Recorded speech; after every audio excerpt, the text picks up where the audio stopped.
Hello बच्चों, good morning. आज हम लोग क्लास 9 फिजिक्स चैप्टर 1 मोशन के बारे में पढ़ने वाले हैं। सबसे पहले ये फिजिक्स जिस चैप्टर के बारे में, जिस सब्जेक्ट के बारे में पढ़ने वाले हैं, वो फिजिक्स का मतलब क्या होता है, चलिए उसे देख लेते हैं। फिजिक्स जो कि एक ग्रीक वर्ड से है, फिजिक्स जो ये शब्द है ये एक ग्रीक वर्ड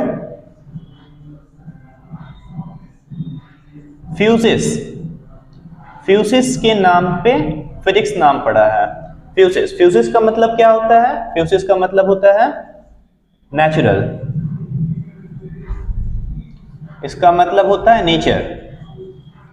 इसका मतलब हम लोग इसमें क्या पढ़ने वाले हैं, जितने भी नेचुरल फिनोमिना होते हैं ना, जितने भी नेचुरल फिनोमिना होते हैं उन सभी चीजों के बारे में हम लोग फिजिक्स में पढ़ेंगे। तो ये नेचुरल फिनोमिनन क्या होता है, इन सभी में क्या क्या पढ़ेंगे हम लोग, चलिए देख लेते हैं।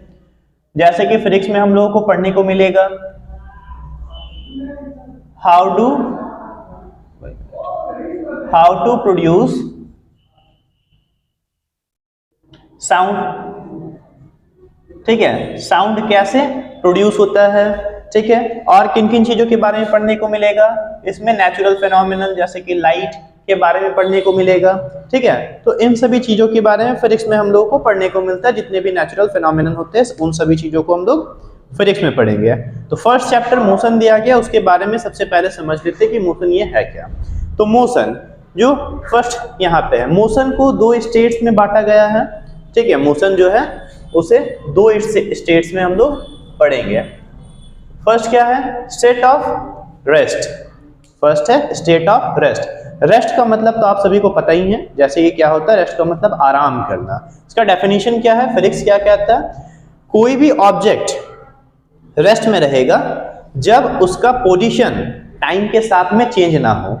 जैसे कि मैं अभी यहाँ पे खड़ा हूँ, ठीक है, 2 सेकंड तक में मैंने अपना यहाँ से अपना पोजीशन को चेंज नहीं किया, तो ये क्या कहलाएगा कि मैं अभी रेस्ट में हूँ, ठीक है। दूसरा क्या दिया गया, स्टेट ऑफ मोशन, जिसका मतलब क्या होता है, all moving bodies is that change there position with respect to time and observer. इसका मतलब ये होता है कि वो सभी बॉडीज, सभी ऑब्जेक्ट जो क्या करते हैं, एक समय के साथ में अपने कुछ पोजीशन को चेंज कर लेते हैं, वैसे ऑब्जेक्ट्स या बॉडीज को क्या कहेंगे, मोशन कहेंगे। जैसे कि मैं अभी यहाँ खड़ा हूँ, ठीक है, अगले 2 सेकंड में मैं इस जगह से इस जगह में मैंने अपना दूरी को तय कर लिया, ठीक है। तो मैंने एक क्या किया, यहाँ पे मोशन यहाँ पे तय किया, ठीक है। तो यहाँ पे एक वर्ड आप देख सकते हैं कि विथ रिस्पेक्ट टू टाइम।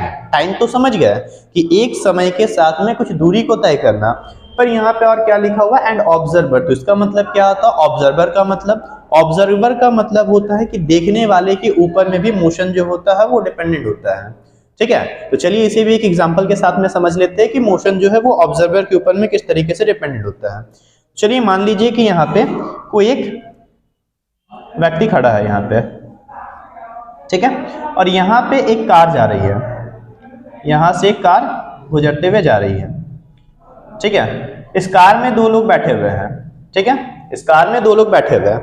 अच्छा, इस व्यक्ति के नजर में, इस इंसान के नजर में आप अगर बोलिएगा कि ये कार जो है ये मोशन में है, तो हाँ, इस व्यक्ति की नजर में ये कार मोशन में है। क्यों? क्योंकि अभी अभी डेफिनेशन हम लोगों ने देखा कि कुछ समय के साथ में वो कुछ दूरी को तय कर लेता है। तो ये जो व्यक्ति है, इससे पहले इस कार को कहाँ पे देखा था, इससे पहले ये कार यहाँ पे खड़ी थी, उसके बाद कुछ समय के साथ में ये क्या होती है, कुछ दूरी को तय कर लेती है। मतलब कि इस व्यक्ति के नजर में, इस ऑब्जर्वर के नजर में ये जो कार है ये क्या कर रही है, मोशन कर रही है, ठीक है।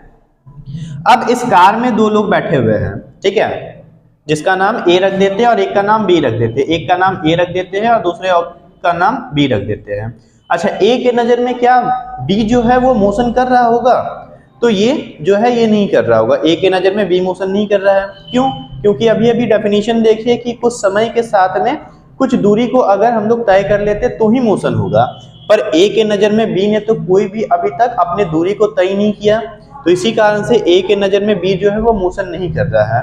पर ये जो सी यहाँ पे है, इसके नजर में ये ए और बी दोनों ही क्या कर रहे हैं, मोशन कर रहे हैं, ठीक है। तो ये डेफिनेशन का मतलब समझ गया, with respect to time and observer, ठीक है।